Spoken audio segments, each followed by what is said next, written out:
Assalamualaikum warahmatullahi wabarakatuh. Salam sejahtera buat kita semua. Perkenalkan, nama saya Nur Hasanah SEMM, salah satu dosen tetap di Sekolah Tinggi Ilmu Ekonomi Internasional Business Management Indonesia Medan untuk program studi S1 Manajemen. Sebagai seorang dosen, saya wajib melaksanakan 3 tridharma perguruan tinggi. Di antaranya, yang pertama, pendidikan dan pengajaran, yang kedua, penelitian, dan yang ketiga, pengabdian kepada masyarakat. Berikut ini video pengajaran yang saya lakukan untuk mata kuliah Manajemen Kualitas Total, di mana perkuliahan dilakukan pada pertemuan ke-6 yang membahas tentang pelibatan dan pemberdayaan karyawan. Assalamualaikum warahmatullahi wabarakatuh. Waalaikumsalam warahmatullahi wabarakatuh. Selamat pagi anak-anak ibu sekalian. Pagi Ibu. Gimana kabar anak-anak ibu, mahasiswa dan mahasiswi?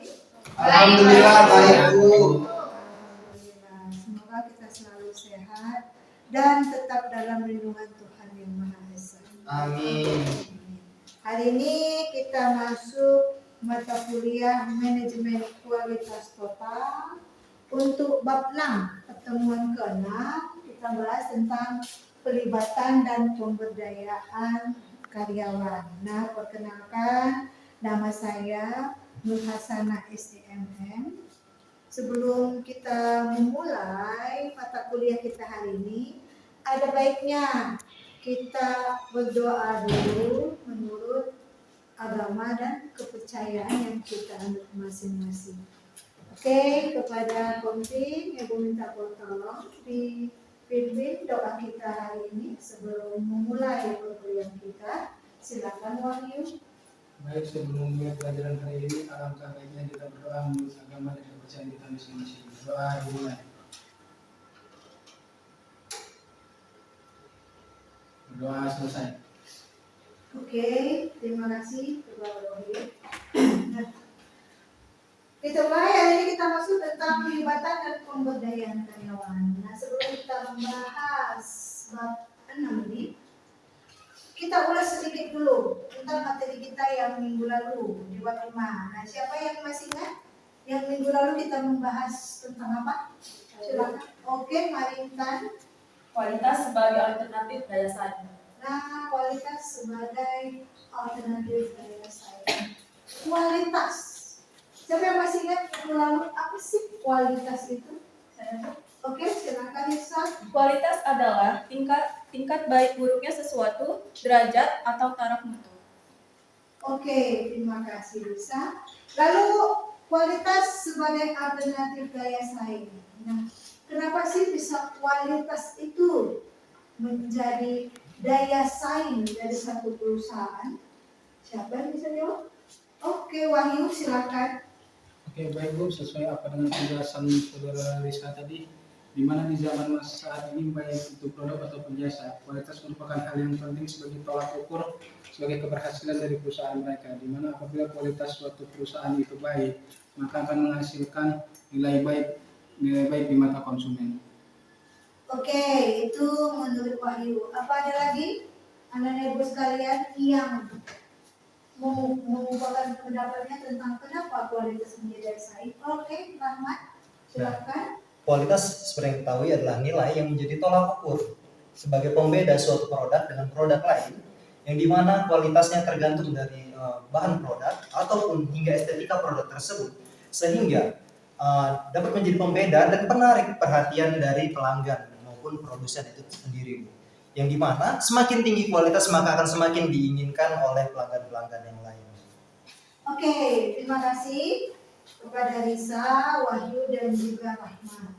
Berarti anak-anak ibu sekalian masih ingat materi pelajaran kita dari yang minggu sebelumnya. Oke, sebelum kita mulai di sini Bu mau mengutarakan dulu capaian pembelajaran dan tujuan capaian pembelajarannya.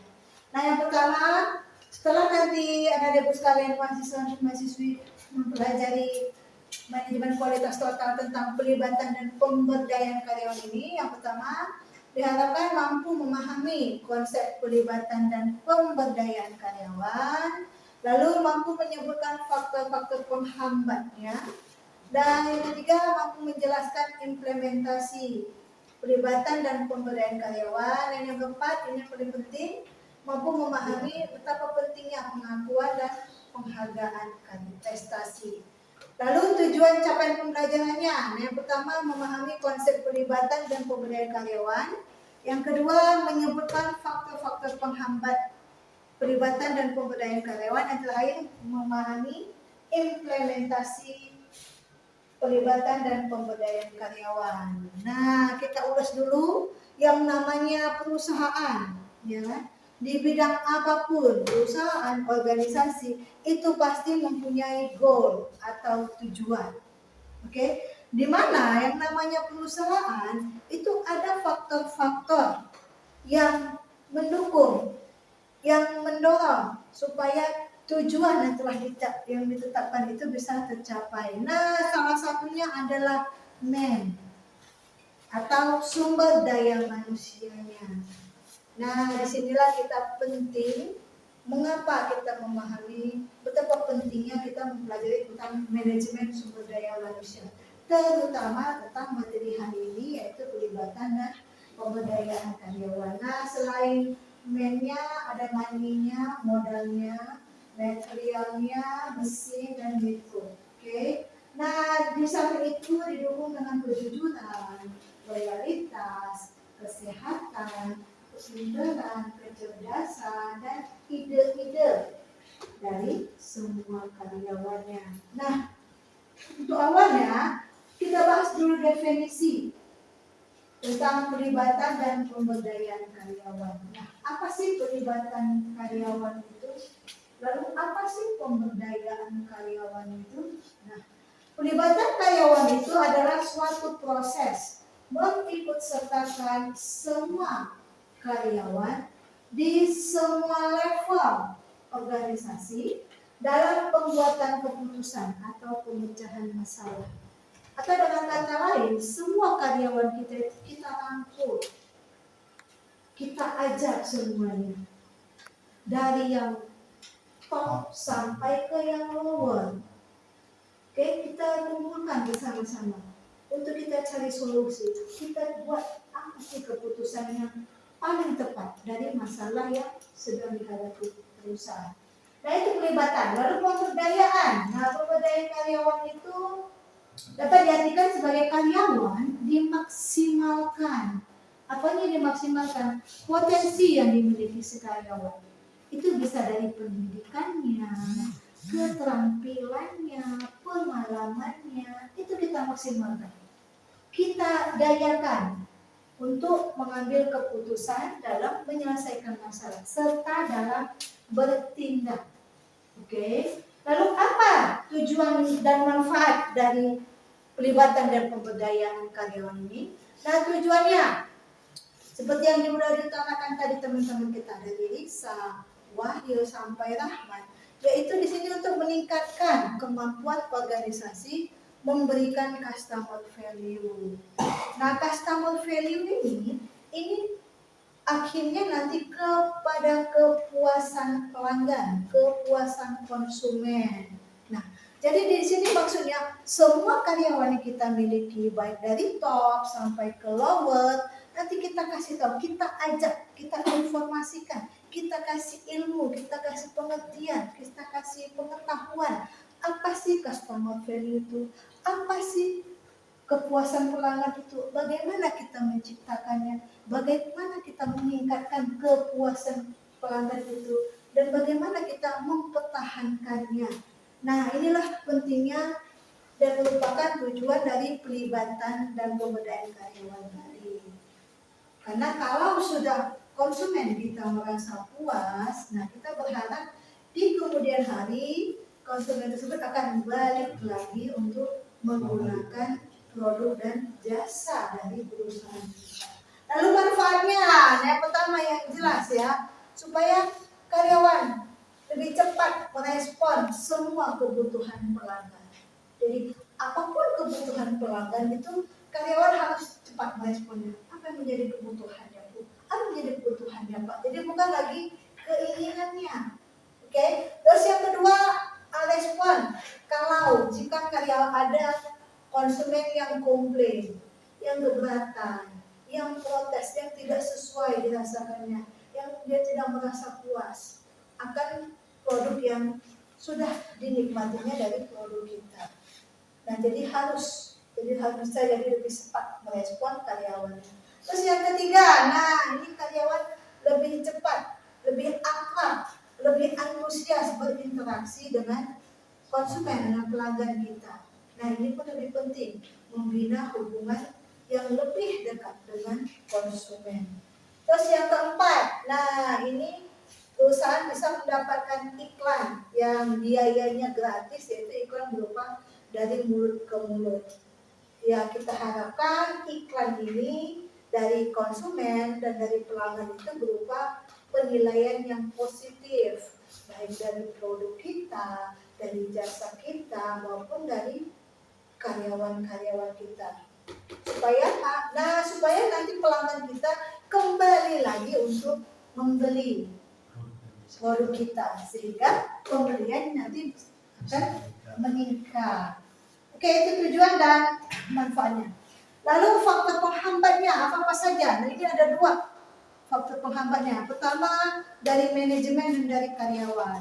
Nah, kalau dari manajemen ini, dari manajernya, yaitu berupa ketidakamanan, nilai-nilai pribadi, egonya, pelatihan manajemennya, karakteristik kepribadian manajernya, keterlibatan manajer, dan struktur organisasi dan praktek manajemen. Nah, di sini maksudnya ada ketidakamanan si manajer, seorang manajer itu. Jadi dia merasa kalau karyawan ini dilibatkan, selalu diikut sertakan dalam mengambil keputusan setiap ada masalah yang dihadapi. Jadi dia merasa tidak aman, takut nanti posisi dia akan tergantikan oleh bawahannya. Nah, inilah dia menjadi salah satu faktor penghambat. Lalu selain itu, nah kalau prinsip dari manajemen lama, ini biasanya akunya ini lebih besar, lebih gede. Jadi pokoknya aku di sini pemimpin, aku yang harus diikuti, aku yang harus dicontoh, pokoknya aku yang harus menyuruh, pokoknya sebab aku. Jadi harus dia yang menyuruh, tidak boleh orang lain. Egonya, jadi I'm the boss, pokoknya aku yang harus dihormati. Nah, ini dia maksudnya penolakan dari manajemen. Makanya manajer itu menolak adanya pelibatan pemberdayaan.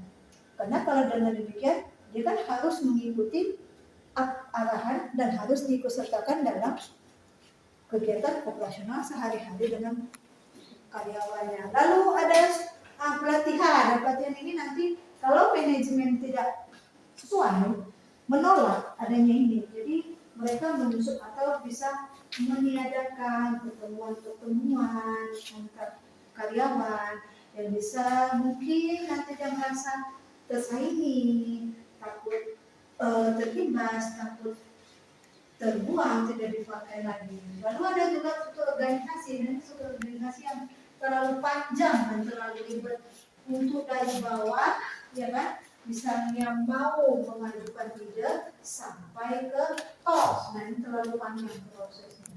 Terus penolakannya yang merupakan faktor penghambat ini, nah ini dari karyawan. Bahwa kalau karyawan itu nanti bisa menjadi skeptis, dia tidak percaya dengan manajemen. Kenapa nggak percaya? Karena selalu berganti-ganti pimpinannya. Returnnya itu terlalu tinggi. Kalau sudah pimpinan diganti, sistem diganti, visi misi, sampai strategi juga diganti. Nah, apalagi kalau tidak dilaksanakan, pasti karyawan kan alah, nanti kalau ganti lagi si B, begini. Masa mau juga dengan si A sebelumnya, ya kita begini-begini juga, ya kan? Cuma teori aja, cuma prosedur aja gitu. Jadi udahlah sama aja, datang aja nih. Jadi nggak perlu lah ada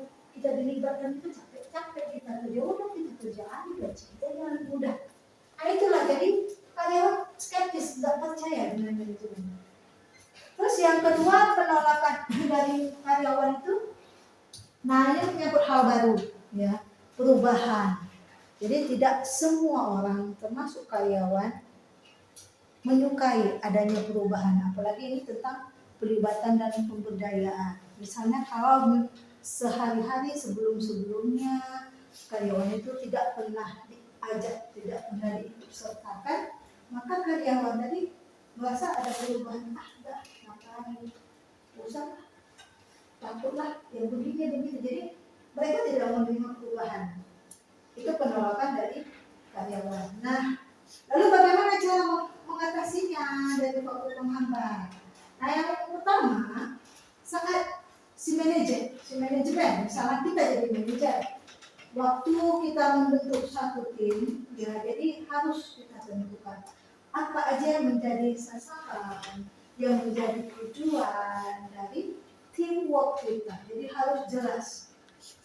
Dan semua sasaran dan tujuan tadi harus disetujui oleh semua anggota kelompok. Jadi jangan hanya satu dua orang, tapi seluruhnya harus setuju. Oke, yang mana setuju, yang mana enggak. Jadi yang mana buat setuju, yang mana disetujui. Nah, itu harus kita satukan supaya nanti program pelibatan dan pemberdayaan dalam ini bisa berhasil. Terus yang kedua, dibutuhkan keterbukaan, open. Jadi antar kelompok dan antar anggota dari masing-masing kelompok ini harus terbuka, harus jujur, dan harus selalu ada pertemuan baik yang formal maupun tidak formal. Untuk apa? Untuk bersama-sama membahas mulai dari masalah dari masing-masing kelompok sampai ke masalah yang dihadapi perusahaan. Oke, jadi harus ada kejujuran, harus ada keterbukaan. Dan yang ketiga, nah ini dibutuhkan kerjasama antar semua anggota di dalam kelompok, saling mendukung, saling percaya tadi, dan saling kerjasama supaya pelibatan dan pemberdayaan karyawan ini bisa berjalan dengan sukses. Nah, jadi ini inti dari cara mengatasi faktor penghambat tidak terlaksananya pelibatan dan pemberdayaan karyawan. Lalu bagaimana implementasinya? Nah, implementasinya ini ada 4. Yang pertama, ini manajemen wajib menciptakan lingkungan yang mendukung. Jadi proses pelibatan ini dan pemberdayaan ini ditunjukkanlah dari pribadi si manajemen, si pimpinan kalau dia mendukung.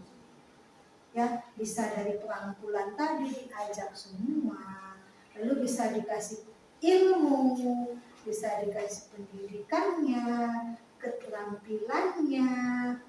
Terus yang kedua, menentukan target dan mengatasi penghambatan. Nah, penghambatan tadi, jadi harus ada kerjasama, harus ada kejujuran, dan harus ada keterbukaan.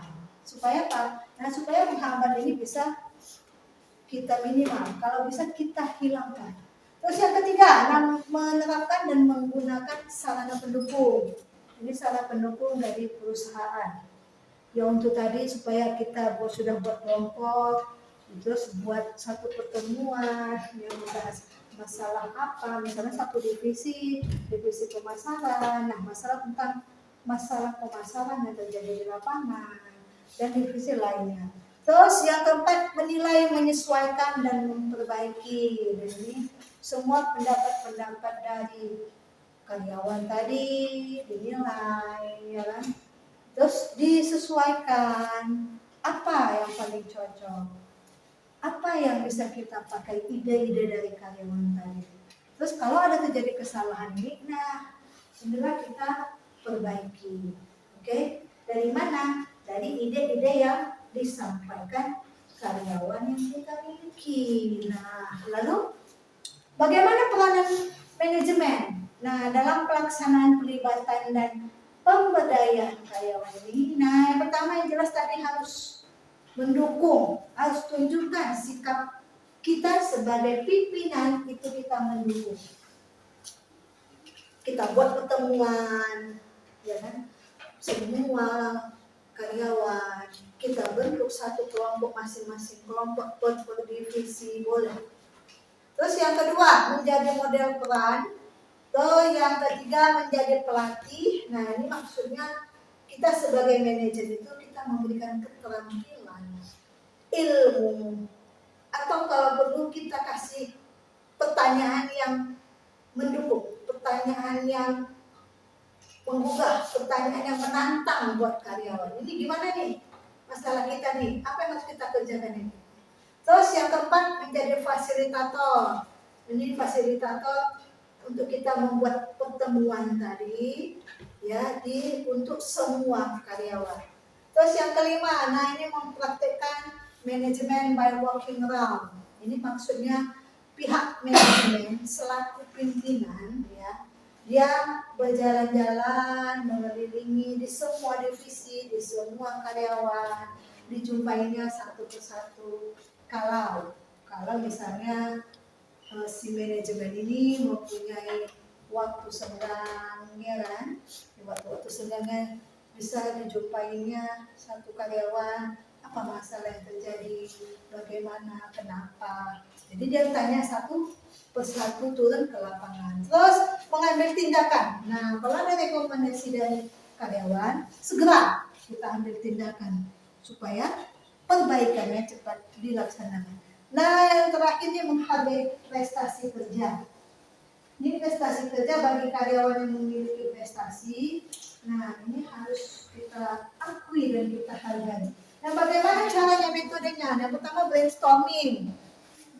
Brainstorming ini si manajer mengumpulkan semua karyawannya, terus ditanya apa-apa ide yang bisa diberikan ke karyawan semua. Mau itu pun idenya salah atau benar, pokoknya semua diterima.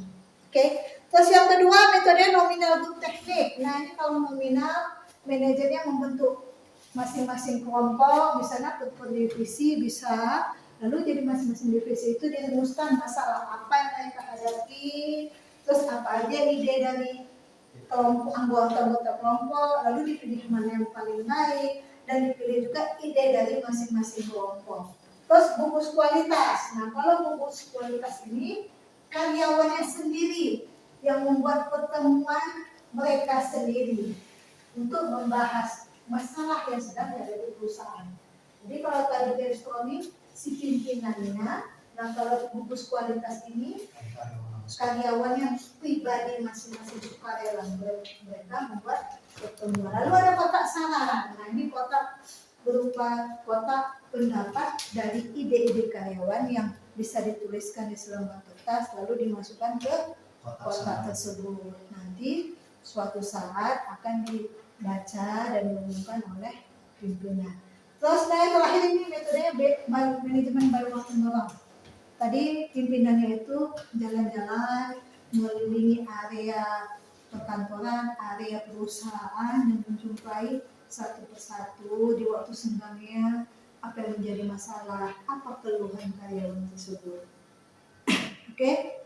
Nah, yang terakhir ini penghargaan dan pengakuan prestasi. Nah, dalam TKR ini amat sangat penting karena ini menyangkut dengan sumber daya manusia tadi. Jadi setelah kita menerima ide-ide, masukan dari karyawan kita, terus dilaksanakan. Nah, jika ada karyawan kita yang mempunyai prestasi yang bagus, kalau ada targetnya melebihi target, nah itu dia akui, dihargai. Supaya apa?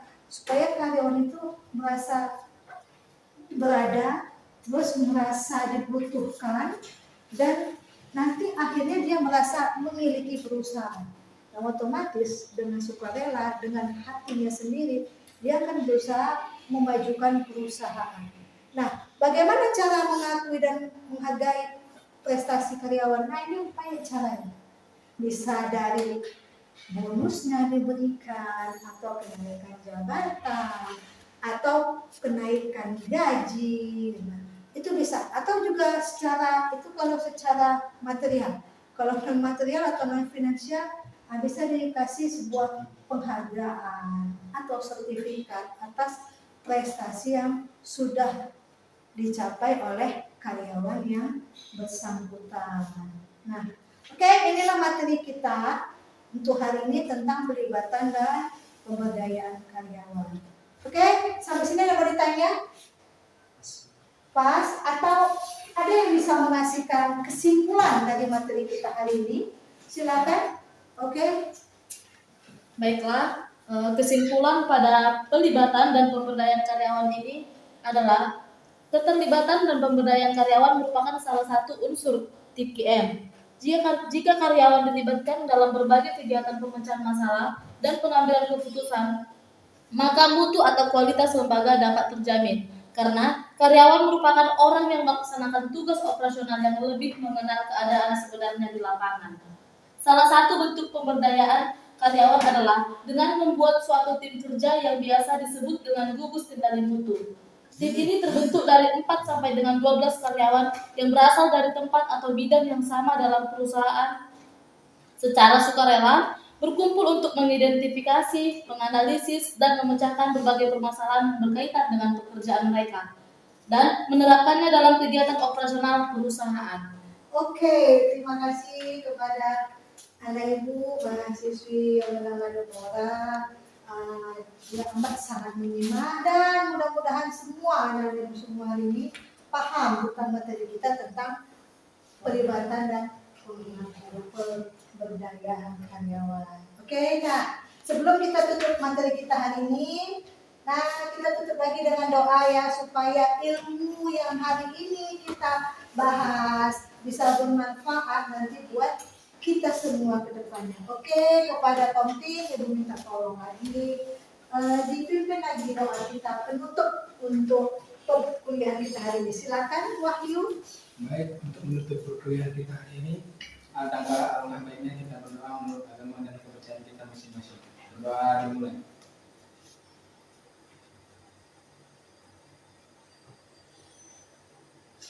Doa selesai. Oke, terima kasih kepada Wahyu dan terima kasih kepada anak ibu sekalian, mahasiswa-mahasiswi ibu yang hari ini sudah berbaik hati, sudah meluangkan waktu untuk hadir di perkuliahan kita hari ini. Oke, sampai jumpa lagi kita di perkuliahan dan materi di minggu depan selanjutnya. Wassalamualaikum warahmatullahi wabarakatuh.